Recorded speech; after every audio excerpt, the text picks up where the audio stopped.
누가복음 2장 11절에서 14절 말씀 함께 봉독합니다. 시작. 오늘 다윗의 동네에 너희를 위하여 구주가 나셨으니 곧 그리스도 주시니라. 너희가 가서 강보에 쌓여 구유에 누워 있는 아기를 보리니 이것이 너희에게 표적이니라 하더니 호련히 수많은 천군이 그 천사와 함께 하나님을 찬송하여 이르되 지극히 높은 곳에서는 하나님께 영광이요 땅에서는 하나님이 기뻐하신 사람들 중에 평화로다 하니라. 아멘. 예수님의 그 사랑의 그 기쁨과 평강이 저와 여러분들에게 가득 넘치기를 축복합니다. 한 주간에도 평안하셨나요? 눈이 참 많이 왔습니다. 눈길에 사고 나지 않고, 그리고 또 눈피해가 없기를 축복합니다. 평화라는 것은 지난주에 제가 잠깐 말씀을 드렸는데, 전쟁이나 어떤 분쟁, 갈등 이런 것들이 없는 상태를 평화라고 합니다. 그래서 성경에서는 그것을 샬롬 해볼까요? 샬롬. 우리 어렸을 때는 교회 가면 샬롬 샬롬 막 인사하곤 했어요. 한번 해볼까요? 샬롬. 샬롬이라는 게 평화라는 뜻입니다. 평화. 이제 전쟁이 끝나고 이제는 평화다. 샬롬. 그것을 이제는 또 성경에서 에이레네라고 합니다. 에이레네. 우리에게는 에이레네란 말보다 샬롬이란 말이 좀 더 들어봤던 말이죠. 샬롬. 삶이 어떤 문제 없이 물 흐르듯이 흘러가는 거, 막힘없이 흘러가는 거, 그런 평안한 인생을 사노라면 우리는 하나님께 감사하다고 고백을 하죠. 하나님 감사합니다. 내 인생에 큰 탈 없이 이렇게 물 흐르듯이 흘러가게 하심을 감사합니다. 이렇게 우리가 감사를 기도를 하죠. 그런데 정말 그럴까? 정말 그럴까? 큰 걱정 없이 지내는 것이 정말 평화일까? 지금 어느 한 이 세계에서 반대편 쪽에서는 전쟁을 하고 있고, 그리고 여전히 종교 문제로 인해서 여전히 끔찍한 사고들이, 또 인종차별로 인해서 고통을 받는 사람들이 있습니다. 그런 분쟁과 갈등과 다툼이 여전히 끊이질 않아요. 그나마 우리나라는 좀 평화롭죠. 전쟁도 없고, 물론 이제 막 미사일 쏘고 그러면은 이거 무슨 일이 있는 거 아니야? 라고 불안하기도 하지만 우리나라는 그래도 전쟁이 없고 지금 휴전 상태잖아요. 그리고 막 인종 차별도 우리나라 안에서는 그렇게 크질 않고, 뭐 종교 간의 갈등, 그렇다고 종교 간에 전쟁이 일어나는 거 아니잖아요, 우리나라에서는. 그래서 우리나라는 좀 평화롭습니다. 그런데 이렇게 큰 걱정 없이 지내는 것이 정말 하나님이 말씀하신 평화일까? 오늘 성탄절을 맞아서 하나님이 기뻐하신 사람들 중에 평화로다 하신 이 말씀, 이것을 정말로 누리는 저와 여러분이 되기를 축복합니다. 예수님은요, 강보에 쌓여서, 강보라는 건요, 어린 아기가 막 움직이잖아요. 움직이지 못하도록 그 천으로 둘도 싼 그 강보를 말합니다. 그 강보에 쌓여서 구유에 계셨어요. 우리가 보통 지금은 다 병원에서 태어나곤 하지만 옛날에 집에서 이제 출산을 하고 할 때는 아기가 태어나면은 따뜻한 곳에, 그쵸? 아이를 이렇게 눕혔잖아요. 그런데 예수님은요, 인간의 모습으로 오실 때 어디에 오셨냐? 구유에 오셨다는 거예요. 구유에. 구유라는 건 뭐예요? 뭐 소나 돼지, 말들이 밥을 먹는 밥통이었습니다. 밥통. 지금도 소 염을 줄 때 그 있잖아요, 그쵸? 거기다가 다 놓잖아요. 거기에 오셨다라는 거예요.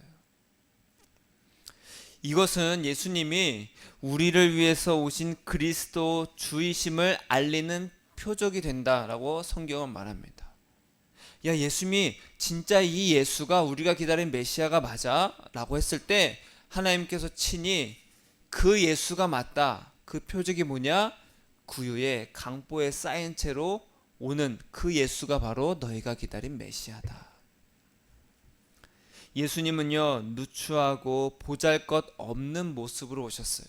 이것을 두고 우리는 흔히 생각하죠. 겸손하시다. 그리고 우리를 섬김으로 오셨다. 그러나 더 중요한 이유가 있습니다. 물론 그것도 맞아요. 예수님은 우리를 섬기러 오셨습니다. 그리고 겸손의 왕으로 오셨어요. 하늘의 영광을 다 버리고 이 낮고 낮은 곳으로 오셨어요. 얼마나 겸손합니까? 그러나 더 중요한 이유가 있다라는 거예요. 요한복음 14장에 보니까 예수님께서 이렇게 말씀하셨어요. 27절에 평안을 너희에게 끼치노니, 곧 따라하겠습니다. 나의 평안을 너희에게 주노라. 예수님께서 뭐라고 말씀하셨다고요? 나의 평안을 너희에게 주노라. 예수님은 우리에게 무엇을 주신다고요? 평안을 주신다. 평안. 자, 근데 중요한 것이 있어요. 예수님 평안 주신다고 했으니까 빨리 문제 좀 해결해 주셔서 내 삶 좀, 내 인생 좀 평안하게 해주세요. 평안 주신다고 했잖아요. 중요한 것은 뭐냐? 평안을 주신다는 것도 중요하지만 더 중요한 거는 그 평안을 누가 줘요? 예수님이 주신다라는 거예요. 그리고 예수님이 주시는 평안은 뭐냐? 나의 평안이다. 예수님의 평안을 주신다라는 거예요. 내가 너희에게 평안을 준다. 나의 평안을 너희에게 주노라. 그럼 중요한 게 있죠. 궁금한 게 있어요. 예수님이 주시는 평안은 도대체 뭘까? 삶의 문제로 예수님이 해결해 주신다는 의미가 아닙니다. 왜냐하면 예수님이 뭐라고 말씀하셨어요? 내가 너희에게 주는 것은 세상이 주는 것과 같다, 다르다? 다르다. 세상이 주는 것은 뭐냐면요, 세상이 주는 평안은 뭐예요? 세상에서는 우리가 평안하려면 문제를 해결해야 됩니다. 부족한 것은 채워야 돼요. 돈이 부족해서 내가 참 불안해, 내 걱정이 많아, 평안하지가 않아. 그럼 어떻게 해야 돼요? 돈을 채워야 됩니다. 문제가 있어서 내가 평안하지 않아, 스트레스 받아. 그럼 어떻게 해야 돼요? 문제를 해결해야 됩니다. 열심히 노력해야 되고요. 내가 노력해도 도저히 해결할 수 없는 그런 이 사회가 문제라면 투쟁해서 나와 뜻을 같이 하는 사람들을 모아서 바꾸고 쟁취해야, 이 아름다운 사회를 만들어야 내가 평안할 수 있어 라고 믿는 것이 이 세상이라는 거예요. 세상이 주는 평안이 그겁니다. 너희가 문제를 해결해라. 너희가 쟁취해라. 너희가 쌓아라. 너희가 노력해서 얻어라. 그래야 평안해질 수 있다. 그러나 예수님이 주신 평안은 그게 아니라는 거예요. 우리는 열심히 노력하고 평안하려고 애쓰고 막 힘들게 투쟁하고, 그쵸? 그렇게 도저히 노력하고 하다가 도저히 할 수 없을 때 우리는 어떻게 해요? 예수님 좀 도와주세요. 예수님 평안 좀 얻게 해주세요. 평안 주신다고 했잖아요.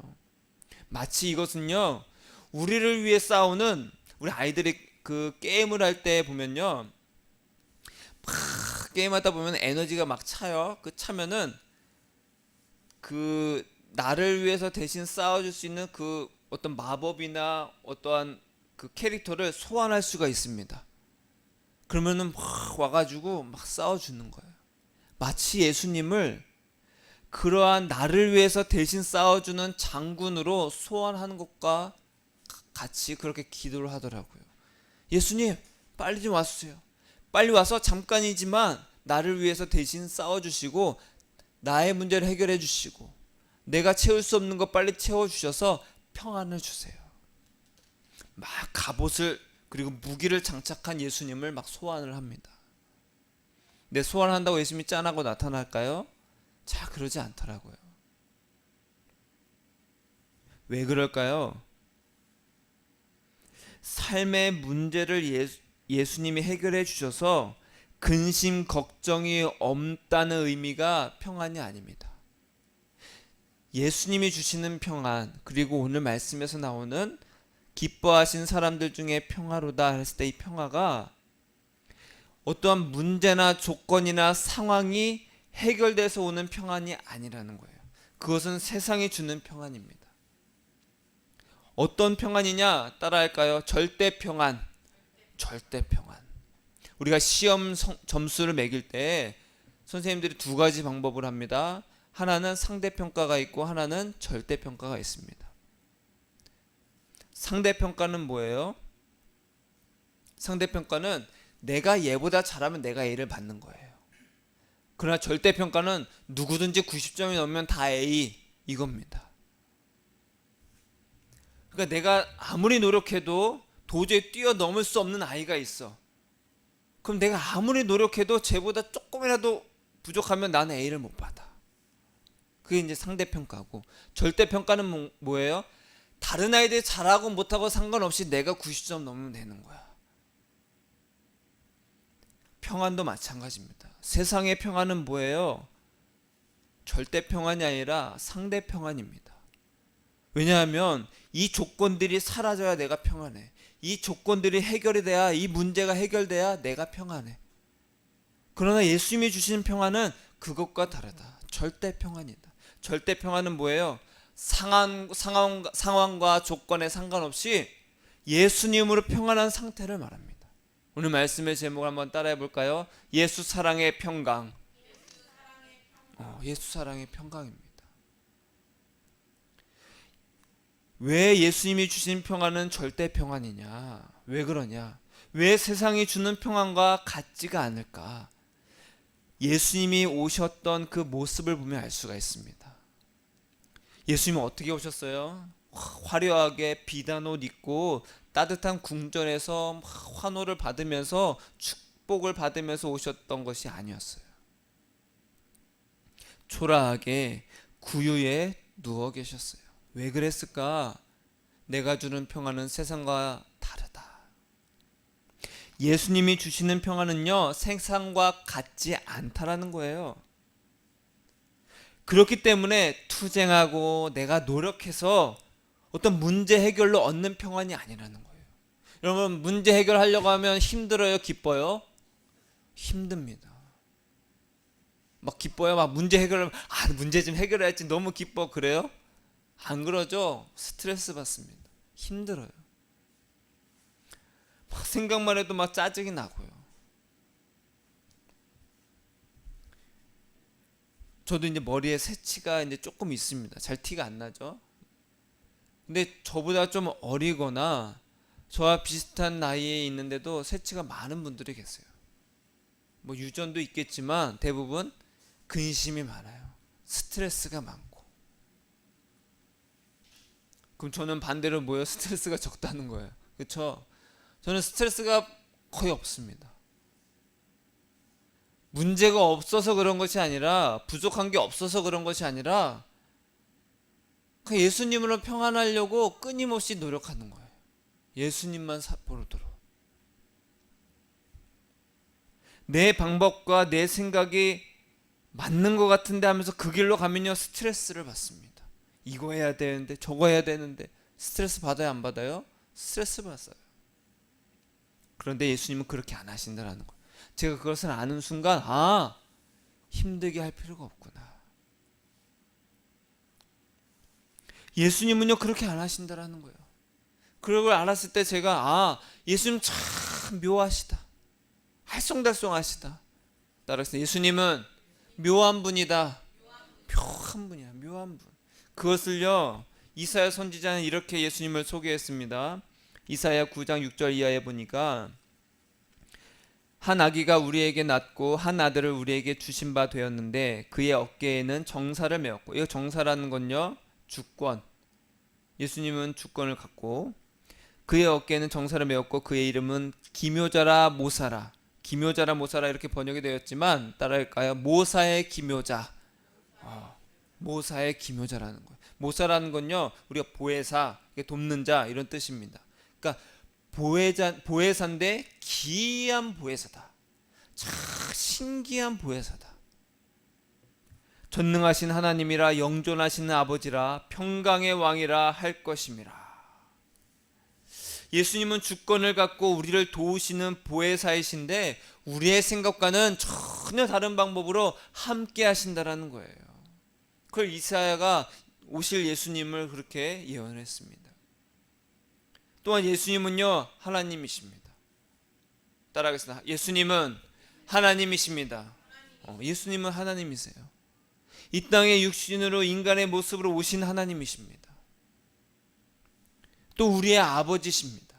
우리 하나님 아버지 그러잖아요. 우리에게 주신 이름은 예수 이름 하나밖에 없습니다. 평강의 왕이십니다. 따라하겠습니다. 예수님은 평강의 왕이십니다. 평강의 왕이세요. 예수님은 우리에게 평강을 주시는데 끝없이 주신다라는 거예요. 그 7절에 보니까 정서와 평강의 더함이 무궁하며 또 다윗의 왕자가 그의 나라에 군림하여 그 나라를 굳게 세우고 지금 이후로 영원히 정의와 공의로 그것을 보존하실 것이라. 평강을 주시는데 끝없이 주신다라는 거예요. 여기서도 평강을 주신데 천국에서도 계속 평강을 주신다라는 거예요. 여러분 천국 가면은 이제는 천국 가면은 예수님 막 금은보화로 나를 막 치장해 주시고 막 아름답게 해주시고 사시사철 아름다운 것과 막 좋은 곳에서 살겠지 근심 걱정 없으면서 여러분 천국엔요 예수님이 무엇을 주신다고요? 평강을 끝없이 주신다. 평강을. 그러니까 천국은요 예수님이 주신 평강과 기쁨을 누리는 거예요. 성경은 이렇게 말해요. 로마서 14장 17절에 바울이 하나님의 나라는 먹는 것과 마시는 것이 아니요 오직 성령 안에 있는 의와 평강과 희락이라. 따라하겠습니다. 의와 평강과 희락이라. 하나님의 나라는요 의와 평강과 희락이라는 거예요. 여러분 이 땅에서 우리가 무엇을 위해 살아요? 먹고 마시는 것을 위해. 즉 나를 위해 삽니다. 나를 위해 살아요. 근데 나를 위해 열심히 살다가 천국 가서 내가 예수님 사랑해야지, 예수님을 위해서 살아야지, 그게 될까요? 안 됩니다. 안 돼요. 평생을 나를 위해 살던 사람이 이제는 어떤 사람과 결혼을 하게 됐어요. 근데 난 너만 보고 살 거야. 바로 됩니까? 안 됩니다. 그래서 우리에게 연애 기간이 필요한 거예요. 이 사람이 정말 나만 사랑하고 나에게 마음을 주고 나만을 바라보는 사람인지를 서로 맞춰가는 단계입니다. 그 기간 동안에 추측 맞춰서 그래 이 사람과 살아야지 하면서도 그 결혼을 하면서도 그래 연애 때 하던 것처럼 그거보다 더욱더 이 사람을 더욱더 사랑하고 내 배우자만을 위해서 내 가정을 위해서 사는 것이 결혼 생활인 거잖아요. 연애 때는 맨날 친구들 만나러 놀러 다니고 술 마시러 다니고 자기 하고 싶은 거 막 야 우리는 자기가 하고 싶은 거 서로 터치하지 말고 살자. 그럼 연애를 왜 합니까? 그렇죠? 연애를 왜 해? 자기 취미생활 존중해주자. 각자 쓰고 싶은 대로 그냥 다 살고 각자 그냥 재정 그냥 알아서 쓰고 그냥 공동생활비만 해서 알아서 쓰자. 그럼 각자 살지 왜? 그렇죠? 똑같아요. 이 땅에서는요 나를 위해 열심히 살고 나를 위한 예수만 찾다가 천국에서는 예수님 저 예수님만 사랑할 거 이게 될까요? 절대 안 됩니다. 제가 해보니까요 이 땅에서도 나를 위해 살다가 예수님 사랑해야지 하는 것도 한참 걸렸어요.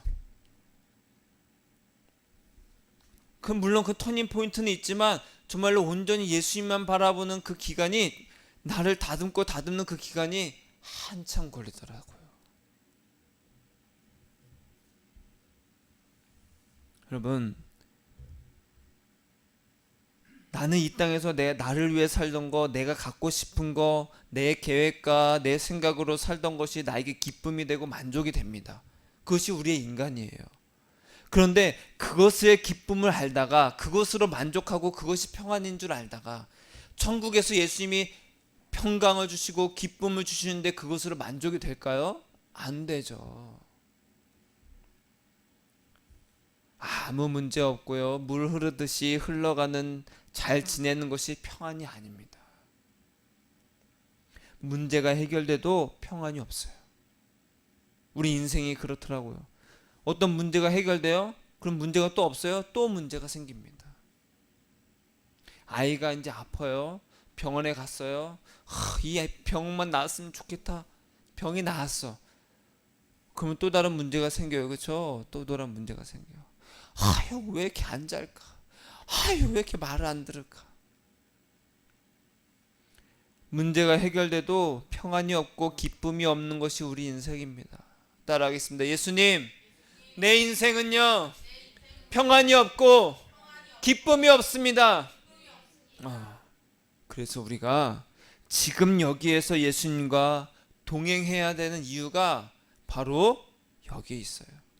예수님과 동행하면요, 의와 평강과 희락을 주신다라는 거예요. 의가 뭐예요? 뭐뭐답다. 너희가 예수를 사랑함으로 하나님 자녀다운 그 의. 그래서 평강을 얻고, 그리고 희락, 기쁨을 얻는 것입니다. 그것이 바로 하나님의 나라예요. 하나님의 나라는요, 예수님만 사랑하는 하나님의 자녀답게 사는 것. 그래서 예수님으로부터 오는 평강과 기쁨을 누리는 것이 하나님의 나라다. 제 말이 아니라요, 로마서 바울이 이야기하는 거예요. 지금 여기에서 예수님과 동행해서 예수님으로 평안을 누리는 그 천국의 삶을 살다가 영원한 나라에서 예수님이 주시는 평강과 기쁨으로 사는 거예요. 그래서 예수님이 말씀하신 것이 그거예요. 내가 너에게 평안을 줄 건데 내가 주는 평안은 세상이 주는 것과 같지 않다. 여러분의 삶은 평안합니까? 예수님으로 평안을 누리고 있냐는 거예요. 내 상황과 목사님 제 상황이 어떤데요? 먹고 살기 힘들어요. 알아요. 상황 힘들죠. 조건도 안 좋아요. 열악해요. 그걸 말하는 것이 아닙니다. 그런 것과 상관없이 예수님으로 기뻐하는 거예요. 구유의 누추한 모습으로 오신 예수님을 사랑하냐? 예수님을 사랑함으로 절대 평안을 누리시기를 축복합니다. 예수님만 바라보는 거예요. 제가 꿈을 꿨습니다. 고등학교 때 이제 고등학교 교실이었어요. 제 고등학교 때 한 반에 막 53명, 55명 막 이렇게 가득했습니다. 남자들 남고를 나왔는데 남자들 얼마나 칙칙하고 시끄러워요. 야자 시간이었습니다. 야간 자율학습 시간에 50몇 명이 막 교실에서 공부를 하는데 공부만 하지 않잖아요. 막 수다수다 떠들기도 합니다. 그러다 감독 선생님이 막 왔다 갔다 해요. 복도에서 그 창문이나 문을 다 열어놓습니다. 그러면 발자국 소리가 탁탁 들리면은 어떻게 돼요? 야, 선생님 오신다 하면서 딱 조용해져요. 근데 발자국 소리도 안 내고 오시는 분들 계셔요. 일부러 슬리퍼 벗고 그냥 맨발로 오시는 분들 계셔요. 그리고 들어오지도 않고 창문으로 쓱 봐요. 그리고 문 앞으로 와서 너 나와. 그 떠든 애들 창문을 보고 있다가 딱 부릅니다. 그럼 복도에서 막 때리는 거예요. 한 번은 그 꿈에서 어떤 장면이 예수님 보여주셨냐면 그 야자 시간인데 아이들이 막 시끌벅적 떠드는 거예요. 근데 갑자기 누가 아무 소리도 안 나는데 갑자기 확 조용해졌어요. 애들이 교실을 떠나간 것도 아닌데 갑자기 확 조용해졌어요. 근데 꿈속에서 제가 조용했으면 좋겠다. 선생님한테 걸리면 큰일 날 텐데. 반 전체가 혼나기도 하거든요. 근데 갑자기 쥐죽은 듯이 갑자기 조용해지는 거예요. 와, 신기하다 했더니 내 뒤에 선생님이 계셨어. 그게 평안입니다. 여러분, 교실이 조용하려면 두 가지예요. 아이들이 조용하거나 아이들이 한 명도 없거나. 그 고등학생 아이들이 그 교실에 가득 차 있었어요. 근데 선생님이 오시니까 싹 조용해졌습니다. 선생님 한마디도 안 했어요. 그래서 제가 예수님 이게 뭡니까? 이게 평안이다. 애들 있는데 갑자기 조용해요. 내가 너의 삶에 들어오면, 내가 너의 마음에 있으면 너의 문제와 상관없이 평안을 누리게 될 것이다. 그러면서 제 고등학교 때 모습을 꿈에서 보여주시는 거예요. 여전히 아이들은 있어요. 언제든지 떠들 준비가 되어 있는 아이들이 있어요. 근질근질한 거예요. 빨리 선생님이 나가시기를 기다리는 아이들이 있어요. 선생님이 나가면 또 어떻게 돼요? 야, 나갔어. 그 또 떠드는 거예요. 여러분, 똑같습니다. 우리가 끊임없이 예수님을 사랑하지 않으면요, 우리 마음에는 언제고 늘 항상 우리의 빈틈을 기다리다가 야, 얘는 지금 예수가 없어. 예수를 바라보지 않아. 하면서 막 우리 안에서 막 문제와 근심과 걱정을 막 시끄럽게 합니다. 로마서 16장 20절에 그걸 말해요. 평강의 하나님께서 속히 사탄을 너희 발 아래에서 상하게 하시리라. 우리 주 예수의 은혜가 너희에게 있을지어다. 왜 하나님께서 속히 사탄을 이렇게 안 하고 평강의 하나님, 뭐라고요? 평강의 하나님께서 속히 사탄을 너희의 발 아래에 상하게 하시리라. 왜 평강의 하나님이라고 했을까? 왜 하나님이 사탄을 굴복시키시는 것이 아니라 평강의 하나님이라고 했을까? 사탄과 예수님의 무기, 속성이 달라서 그렇습니다. 사탄은요, 세상이 주는 평안이랑 똑같습니다. 힘과 싸움으로 굴복시키고 쟁취하게 합니다. 네가 해야지. 네 인생 네가 계획하고 네가 밀어붙여야지. 그러나 하나님은요, 무엇으로 하신다? 평강. 뭘로 하신다고요? 평강으로 하신다라는 거예요. 예수님과 동행해서 평강으로 사탄의 그 속임수를 탁 내 발 아래에 두게 하시는 거예요. 제 꿈에서 예수님이 보여주신 것처럼 예수님이 그냥 탁 예수님과 동행하면요, 그냥 사탄은 그냥 조용해집니다. 끽소리도 못해요. 제가 경험해 보니까 그래요. 마음에 근심과 걱정이 밀려올 때가 다 있습니다. 예수님 사랑합니다, 예수님 사랑합니다 하면요, 그냥 평강이 임해.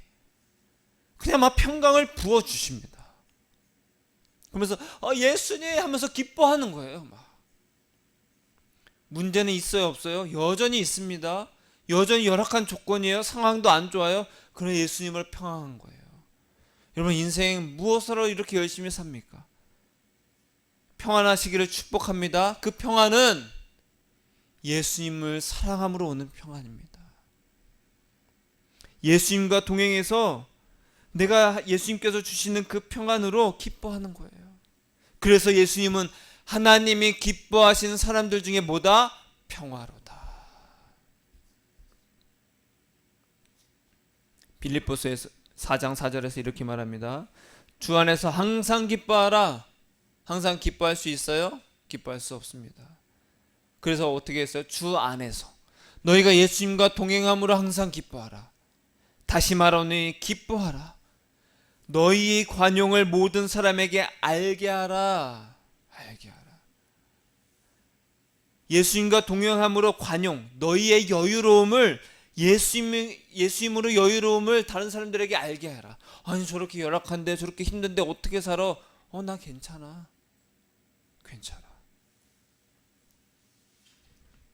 쟤 뭐가 뒤에 뭐가 있는 거 아니야?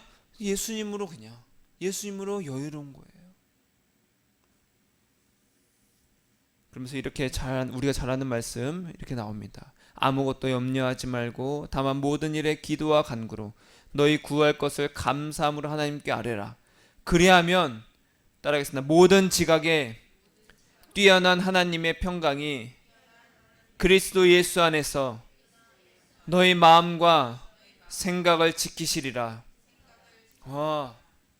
우리가 감사함으로 아뢰면 모든 지각에 뛰어난 하나님의 뭐가? 돈이? 힘이? 능력이? 아닙니다. 성공이? 아니에요. 건강이? 아닙니다. 평강이 뭐라고요? 평강이 우리의 마음과 생각을 지키신다라는 거예요. 힘이 아닙니다. 그에 반해서 마귀는 뭐라고 해요? 우리의 마음과 생각을 복잡하게 하는 거예요. 수덕 복잡하게 합니다. 시끄럽게 해요. 인생이 잘 안 풀리네. 도저히 어떻게 살아야 되지? 세상이 점점 먹고 살기 막막하고 물가는 계속 오르고 어떻게 해야 되지? 기도 열심히 해볼까? 금식할까? 기도원 갈까? 뭘 더 해볼까? 예수님은요, 예수님만 보게 하십니다. 제가 해보니까 그래요. 정말로 제가 막 불안해 보이는 사람이에요? 아니죠. 되게 여유로워 보이는 사람이죠. 아무 생각 없이 사는 것 같아. 맞아요. 아무 생각 없이 삽니다. 아무 생각 없이 살아요. 그래야 예수님만 사랑할 수 있을까 말까예요. 내가 나를 바라보면 근심 걱정입니다. 저도 저를 바라보면요, 스트레스 많고요, 근심 걱정이 쌓일 수밖에 없어요. 그래 예수님만 보게 하는 거예요. 예수님은요, 예수님만 보게 하십니다. 왜요? 뭘 주시려고? 평강을 너희에게 주노라. 나의 평강을 너희에게 주노라. 세상이 주는 평강과 내가 주는 것은 다르다.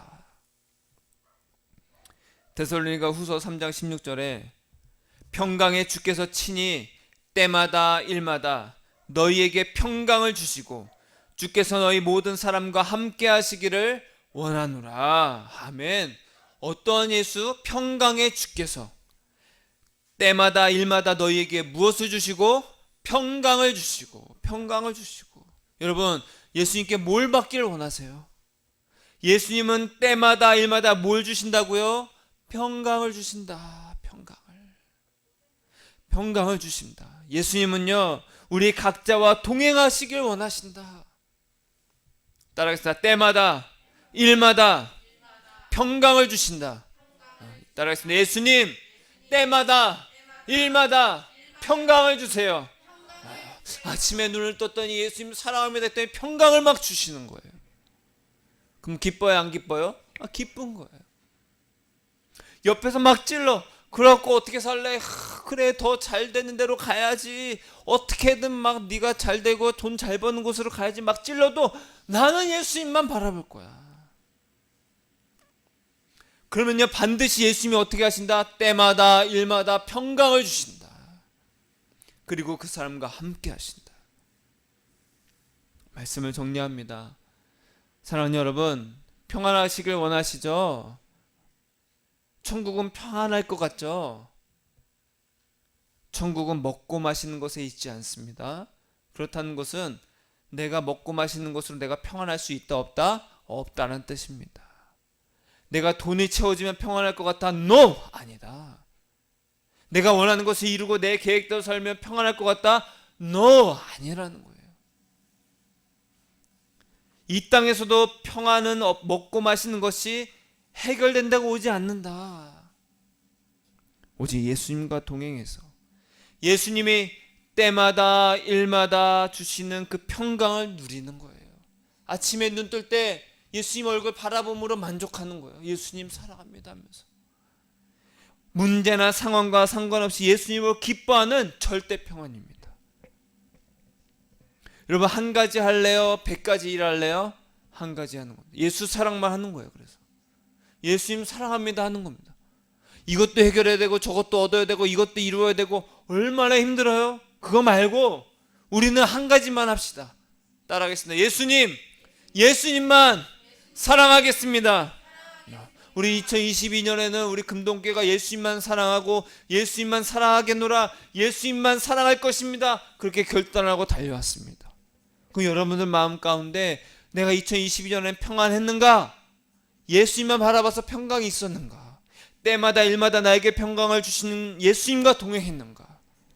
그렇게 한번 돌아보시고 예수님 다가오는 새해에는 정말 예수님께서 주시는 때마다 일마다 주시는 평강을 누리는 천국의 삶을 누리는 저와 제가 되겠습니다. 결단하시길 축복합니다. 지금 여기에서 그렇게 예수님을 사랑하세요. 예수님과 동행하세요. 그래서 절대 평안을 누리세요. 절대 평안인 거예요. 성탄은요, 예수님으로 기뻐하고 평안을 누리게 하시는 하나님의 선물입니다. 여러분, 이 선물 많이 받으시길 축복합니다. 예수님으로 기뻐하고 기쁨을 누리는 거예요. 평안을 누리는 거예요. 예수님이 그냥 마음속에 탁 자리 잡는 순간 그냥 고요해지는 겁니다. 문제는 있어요, 없어요? 여전히 있습니다. 여전히 있어요. 교실에서 쟤 떠들면 어떡하지? 불안하지 말고 예수님만 바라보고 있는 거예요. 예수님이 있는 날 애들은 사탄은 그냥 그 발 아래 상하게 되는 거예요. 그러나 더 놀라운 것은요, 그러다 결국 문제도 해결해 주시더라. 필요한 것도 그냥 채워 주시더라. 아멘. 아멘. 제가 2022년 돌아보니까 우리 금동교회를 예수님이 그렇게 인도해 주셨습니다. 필요한 거 그냥 알아서 채워 주시고, 저희 가정도 그렇게 해 주셨고, 여러분의 가정도 그렇게 하시고 있다는 걸 제가 보고 있습니다. 2023년에도 반드시 그럴 겁니다.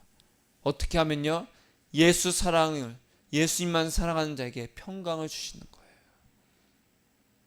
따라하겠습니다. 예수님, 나 때마다 일마다 평강을 주세요.